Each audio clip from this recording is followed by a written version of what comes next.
Good evening, नमस्कार, जोहार। आप सभी साथियों का स्वागत है आपके अपनी यूट्यूब चैनल रामगढ़ एडुकेयर में।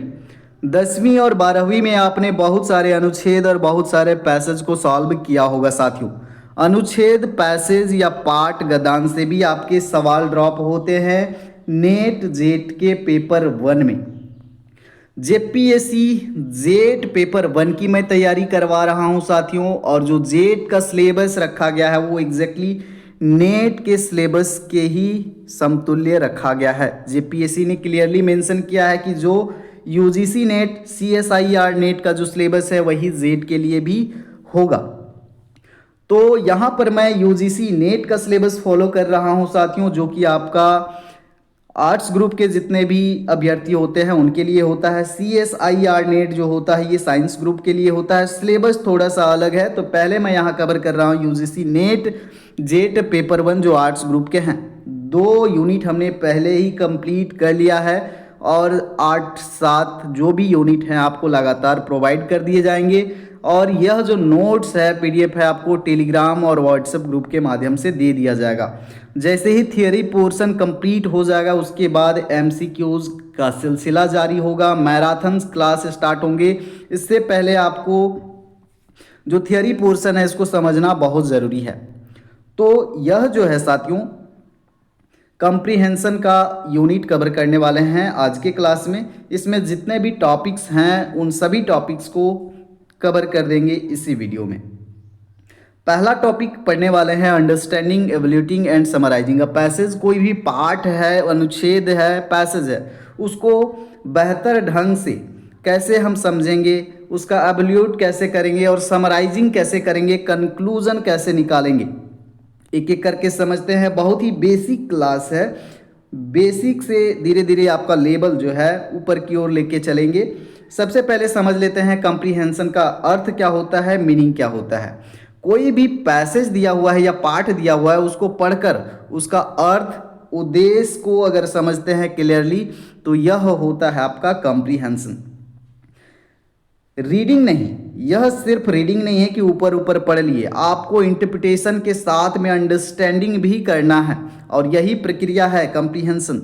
एक छोटा सा डेफिनेशन ले लेते हैं, the ability to understand, interpret and draw meaning from a given text.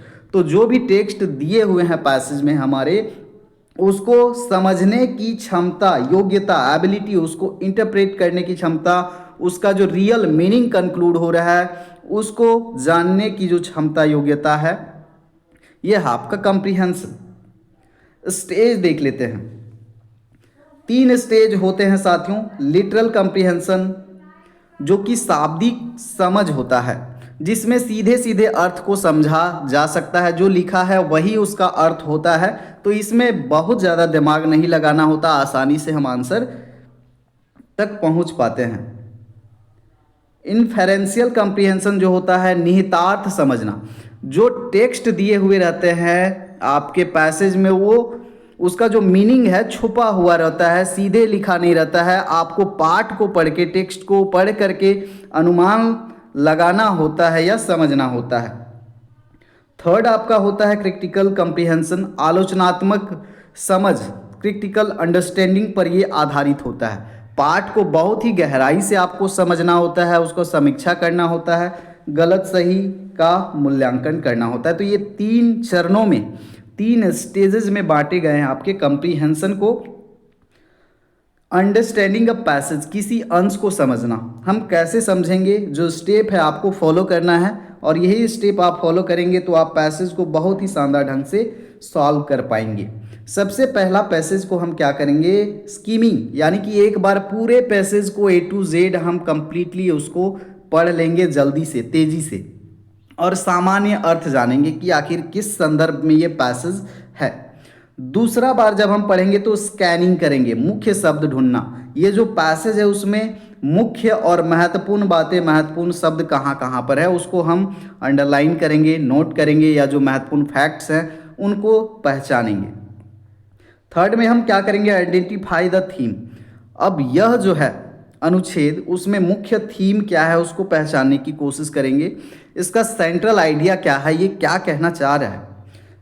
उसके बाद में टोन ऑफ द ऑथर, जो लेखक है पैसेज का, उसका दृष्टिकोण क्या है इस पैसेज के लिए, लेखक सकारात्मक, नकारात्मक या विश्लेषणात्मक है, इसकी पहचान करना है। अंतिम में कौन से वाक्य थीम को सपोर्ट कर रहे हैं, तो इससे रिलेटेड आपको सवाल पूछे जाते हैं। जैसे कि यहाँ पर देखिए, यदि अनुच्छेद में पर्यावरण संरक्षण पर लिखा है तो लेखक का उद्देश्य क्या होगा?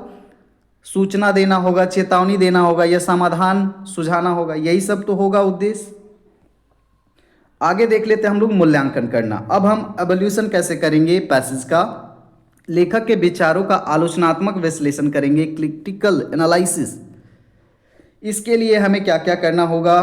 क्या लेखक के तर्क तार्किक हैं? जो लेखक तर्क प्रस्तुत कर रहा है, आर्गुमेंट्स, वो तार्किक सच में है? क्या दिए गए उदाहरण उचित है, परफेक्ट है? क्या लेखक पक्षपाती है या निष्पक्ष है? तो लेखक को कभी भी पक्षपाती नहीं होना चाहिए, किसी भी दृष्टिकोण से हमेशा न्यूट्रल होना चाहिए। क्या निष्कर्ष प्रमाणों पर आधारित है? ये चीज़ें आपको आइडेंटिफाई करनी है। इसका उद्देश्य क्या है? टू जज the accuracy, logic and validity of ideas expressed in the passage. तो जो पैसेज है, हमारा टेक्स्ट है, उसमें कितना एक्यूरेसी है, कितना तार्किकता है, उसमें वैलिडिटी कितना है, ये जो आइडियाज़ हैं इनको जज करना होता है आपको। उसके बाद में स्टेप जो होता है समराइजिंग अ पैसेज। किसी भी पैसेज को हम समराइज करेंगे, ये महत्वपूर्ण है। पैसेज को हम ध्यान से पढ़ेंगे, जो मेन आइडियाज़ हैं उनको पहचानेंगे, जो अनावश्यक विवरण हैं उसको हटाएंगे, अपने शब्दों में संक्षेप में लिखेंगे। लगभग लंबाई इसकी 1/3 रखेंगे। अगर अनुच्छेद 300 शब्दों का है तो सारांश 100 शब्द में हम मुख्य बिंदु को शामिल करके लिखेंगे। आगे है आपका स्किल नीडेड फॉर कॉम्प्रिहेंशन। कौन कौन से आपके स्किल होने चाहिए, कौशल होने चाहिए कॉम्प्रिहेंशन को डील करने के लिए, यानी कि जो टेक्स्ट दिए हुए हैं उनको डील करने के लिए। आपका वोकेबलरी पावर होना चाहिए, शब्दों का ज्ञान होना चाहिए।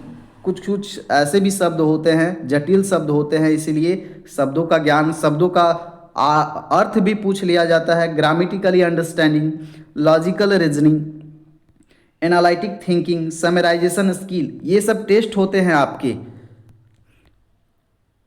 किसी भी पैसेज के माध्यम से कि आप कितना समराइज कर पा रहे हो, एनालिटिकल थिंकिंग क्या है, क्या लॉजिक कर पा रहे हो, शब्द का अर्थ समझ पा रहे हो कि नहीं, ये सब। कुछ प्रश्न देख लेते हैं साथियों, PYQs, उसके बाद हम लोग सेकंड टॉपिक पर आते हैं। कंप्रीहेंशन पैसेज का मुख्य उद्देश्य क्या होता है? तो इसका मुख्य उद्देश्य होता है, जल्दी से हम लोग बढ़ेंगे, अनुच्छेद का सार निकालना। जब हम किसी पैसेज के हिडन मीनिंग को समझने की कोशिश करते हैं तो हम कौन सी कंप्रीहेंशन कर रहे होते हैं?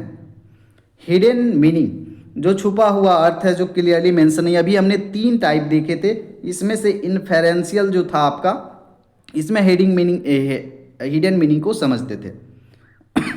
पैसेज की थीम और ऑथर का दृष्टिकोण को समझना किस चरण का भाग है? तो देखिए, सबसे पहले हम क्या करते हैं, रीडिंग अलाउड करते हैं, उसके बाद स्कीमिंग करते हैं। तो हमें यहाँ पर ऑथर का क्या दृष्टिकोण है इसको समझना ही आपका एवल्यूटिंग का पार्ट है, मूल्यांकन का। एक अच्छे सारांश की विशेषता क्या है? समरी, एक अच्छे समरी की विशेषता क्या है साथियों? केवल मुख्य बिंदु को शामिल करना होता है आपको सारांश में। स्कीमिंग टेक्निक का उपयोग कब किया जाता है? पैसेज को गहराई से जानने के लिए, जल्दी ओवरव्यू देने के लिए, कठिन शब्दों के अर्थ निकालने के लिए। तो स्कीमिंग जो करते हैं हम लोग जल्दी ओवरव्यू लेने के लिए करते हैं, क्योंकि ये तेज़ी से होता है। आगे देखेंगे, क्रिटिकल कंप्रीहेंशन में मुख्य ध्यान किस पर होता है? क्रिटिकल कंप्रीहेंशन में मुख्य ध्यान किस पर होता है?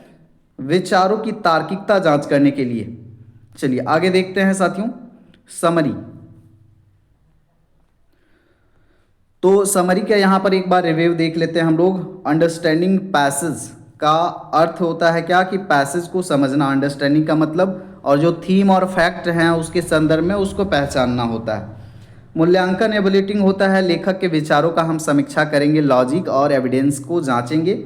समराइजिंग होता है, अपने शब्दों में हम समराइज करेंगे, संक्षेप में लिखेंगे मुख्य बिंदुओं को शामिल करके।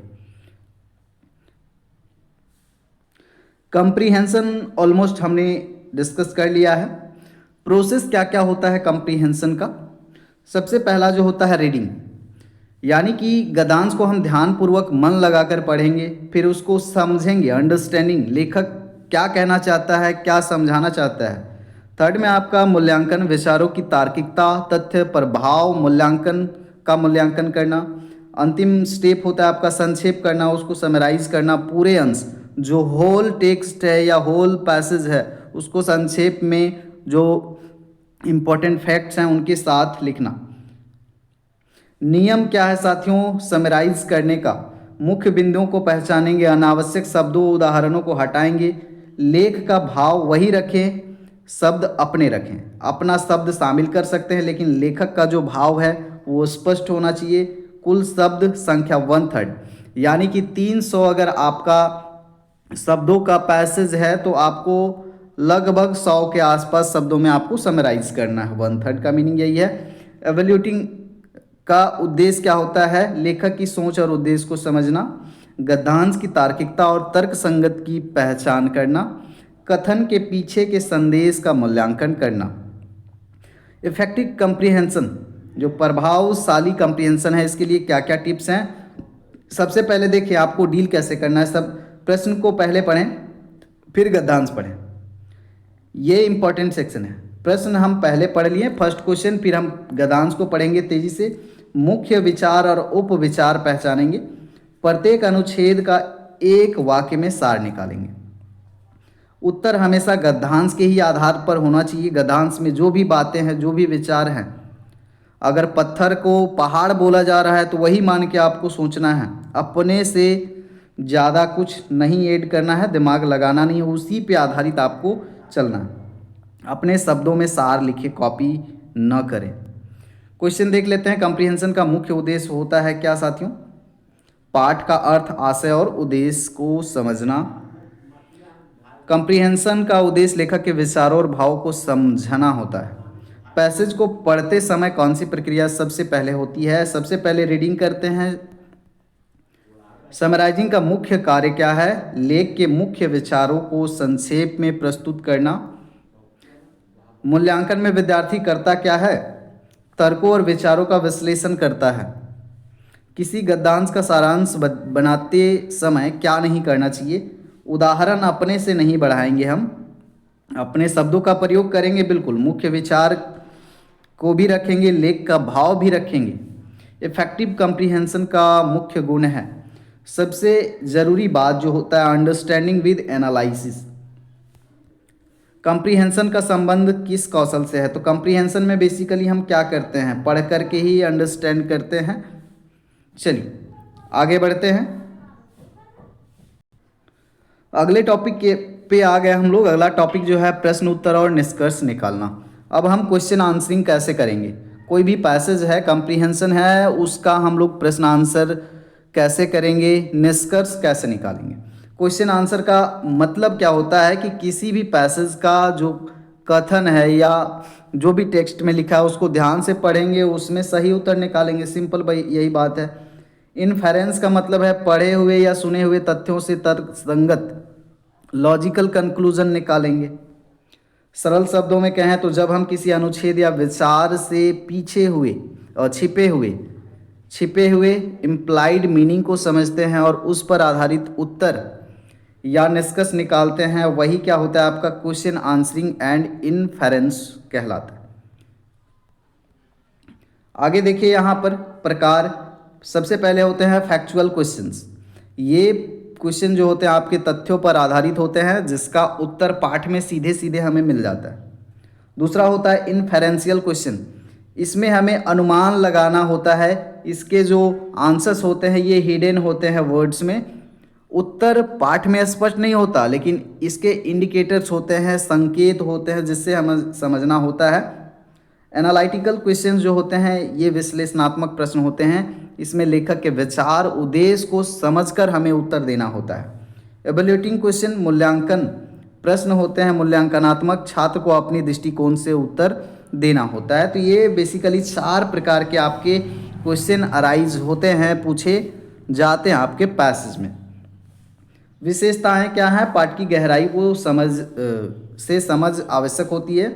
शब्दों के सीधे अर्थ के साथ साथ निहित अर्थ जो इम्प्लाइड मीनिंग है, कुछ कुछ आंसर जो हैं सीधे सीधे लिखे हुए हैं, अर्थ पता है आंसर हो गया, लेकिन कहीं पे हिडन भी होते हैं, निहित अर्थ इम्प्लाइड मीनिंग भी होते हैं, उनको भी समझना होता है। तार्किक व भावनात्मक दोनों सोच की आवश्यकता होती है। उत्तर साक्ष्य आधारित होना चाहिए। किसी विचार का निष्कर्ष लेखक की मंशा पर निर्भर करता है। तो विशेषताएं हैं। क्वेश्चन आंसरिंग की प्रक्रिया आप क्या करेंगे, स्टेप्स क्या क्या फॉलो करेंगे साथियों। रीड केयरफुली, सबसे पहले ध्यानपूर्वक पढ़ेंगे, मुख्य विषय, पात्र और उद्देश्य को पहचानेंगे। उसके बाद हम अंडरलाइन कीवर्ड्स, जो मुख्य शब्द हैं उनको अंडरलाइन करेंगे जिसके उत्तर का क्षेत्र सीमित हो। आइडेंटिफाई क्वेश्चन टाइप, प्रश्न का प्रकार हम जानेंगे कि तथ्यात्मक है, अनुमानात्मक है या मूल्यांकनात्मक प्रश्न है। उसके बाद हम तार्किक संबंध खोजेंगे, कारण परिणाम ढूंढेंगे। उसके बाद में right short and logical answer देंगे। तो ये आपके स्टेप्स हैं क्वेश्चन आंसरिंग की, इनको ध्यान से देखें, आप बेहतर कर पाओगे। इन्फेरेंस निकालने की प्रक्रिया, अगर इन्फेरेंस हमें निकालना है तो ऑब्जर्वेशन, अवलोकन के लिए जो डेटा या कथन दिया हुआ है उसको हम ध्यान से पढ़ेंगे। इंटरप्रिटेशन करेंगे, व्याख्या, उनके अर्थ और संकेत को हम समझेंगे। फिर हम रीजनिंग तर्क का भी प्रयोग करेंगे, सूचना के आधार पर क्या क्या संभावित निष्कर्ष निकाले जा सकते हैं, कंक्लूजन्स क्या हो सकते हैं, ये सबसे तार्किक परिणाम तय करेंगे अंतिम। एग्जाम्पल के लिए आप देखें, यहाँ पर एक पैसेज है छोटा सा, the teacher enter the class with a smile and the students immediately stop talking. देखिए कोई टीचर जो है क्लास में प्रवेश करता है स्माइल के साथ में, तो स्टूडेंट जो हैं बात करना इमीडिएटली बंद कर देते हैं। तो इसमें क्वेश्चन है, what can you infer from this line. तो आप क्या यहाँ पर इन्फर कर सकते हो, ऊपर का जो पैसेज है, टेक्स्ट है, लाइन्स है उससे। तो यहाँ पर क्या होगा, स्टूडेंट्स रिस्पेक्ट देयर टीचर। अगर बात करना बंद कर दिए क्लास में इंटर होते हुए ही, तो ये जो है, ये तो कहीं लिखा हुआ नहीं है, लेकिन हम अपना सेंस का यूज करके, लॉजिकल थिंकिंग का, क्रिटिकल थिंकिंग का यूज करके क्या बता पा रहे हैं कि स्टूडेंट जो है टीचर की रिस्पेक्ट करता है, जिसके कारण वो बात करना बंद कर। सेकेंड क्वेश्चन देखिए यहाँ पर, why did the student stop talking. तो because they saw the teacher entering the class. ये भी निकल सकता है, ये भी कंक्लूजन निकल सकता है, तो ये दोनों सही। इंटरफेरेंस के प्रकार क्या हो सकते हैं, डिडक्टिव हो सकता है, सामान्य नियम से विशेष निष्कर्ष निकालना, जैसे कि all humans are मॉर्टल, Sukrat is human, therefore Sukrat is मॉर्टल। सबसे पहले देखें यहाँ पर ये क्या था, सामान्य नियम है कि सभी ह्यूमन जो है मॉर्टल होते हैं, तो उनमें से सुकरात भी एक क्या है, ह्यूमन है, लेकिन सुकरात क्या है साथियों, इसलिए देयरफॉर सुकरात इज मॉर्टल। इससे हम विशेष निष्कर्ष निकाल पा रहे हैं। दूसरा जो है इंडक्टिव होता है, आगमनात्मक होता है, उदाहरण से समस्या का निष्कर्ष निकालेंगे। पहले उदाहरण प्रस्तुत होगा, sun rises in the west east every day, hence the sun always rises in the east. ये उदाहरण से हम निष्कर्ष तक पहुंच रहे हैं। इंपॉर्टेंस क्या है, पढ़े गए अनुच्छेद की गहराई से समझ विकसित करना, विश्लेषणात्मक सोच को प्रोत्साहित करना, भाषा और तार्किक दोनों क्षमताओं को मजबूत करना, शोध और अध्यापन, रिसर्च एंड टीचिंग में आवश्यक कौशल। क्वेश्चन देख ले, इन्फेरेंस का अर्थ क्या होता है, निहित अर्थ को समझना, जो छुपा हुआ हिडन मीनिंग है उसको समझना होता है। निम्न में से कौन सा प्रश्न प्रकार पाठ में स्पष्ट रूप से नहीं लिखा होता है। इन्फेरेंशियल जो होता है ये डायरेक्टली आपका आंसर नहीं लिखा रहता है। इन्फेरेंस निकालने के लिए कौन सा चरण आवश्यक है साथियों, तार्किक। All poets are imaginative, Raman is a poet. इससे क्या निष्कर्ष निकलेगा, ये रमन जो है इमेजिनेटिव, डायरेक्ट यहाँ पर निकलेगा। क्वेश्चन आंसरिंग में पहला चरण होता है, पाठ को ध्यान से पहले पढ़ा जाता है। निम्न में से कौन सी सोच इन्फेरेंस के लिए आवश्यक है, तो आलोचनात्मक सोच, critical thinking. Few teachers are strict, some strict person are no teacher. देखिए कुछ शिक्षक जो है स्ट्रिक्ट हैं, लेकिन कुछ स्ट्रिक्ट लोग जो हैं टीचर नहीं होते हैं। तो इससे हम क्या निष्कर्ष निकाल सकते हैं, तो कुछ सख्त व्यक्ति जो है शिक्षक नहीं है, ये क्लियरली निकलेगा। चलिए अब यहाँ पर प्रैक्टिस है आपका, कुछ पैसेज हमने आपको दे दिया है, इसको आपको सॉल्व करना है। जो जनरल आइडिया था कंप्रीहेंशन को सॉल्व करने का, जो स्टेप्स हैं, सारी चीज़ें आपको क्लियरली बता दी गई हैं। अब यहाँ पर पैसेज हैं, मान के चलो शिक्षा का उद्देश्य है, तो यहाँ पर बहुत ज़्यादा हमने नहीं लिखा है, इससे संबंधित प्रश्न हैं, कुछ हिडन क्वेश्चन भी हैं, आंसर भी हैं। अब यहाँ पर बहुत सारे हमने आपको पैसेज दे दिए हैं, आप खुद से प्रैक्टिस करेंगे। थर्ड पैसेज संचार का महत्व, तो इस तरह से हमने आपके प्रैक्टिस के लिए ये छोड़ा हुआ है। बाकी हम अगर बहुत ज़्यादा डिटेल में जाएं इन टॉपिक्स के ऊपर तो ये 2 घंटे 3 घंटे का क्लास हो सकता है, लेकिन हमने 20, 22, 25 मिनट में कवर करने का कोशिश किया है। क्यों? क्योंकि ये जो है जितना बताया गया इतना अगर आप समझते हैं तो आप क्वेश्चन जो भी आएंगे आपके पैसेज से संबंधित, अनुच्छेद से संबंधित, आप इजीली सॉल्व कर पाओगे। बस आपको स्टेप्स को ध्यान देना है, क्या क्या चीज़ें सावधानी बरतनी है, ये सारी चीज़ें बस आपको याद रखनी है।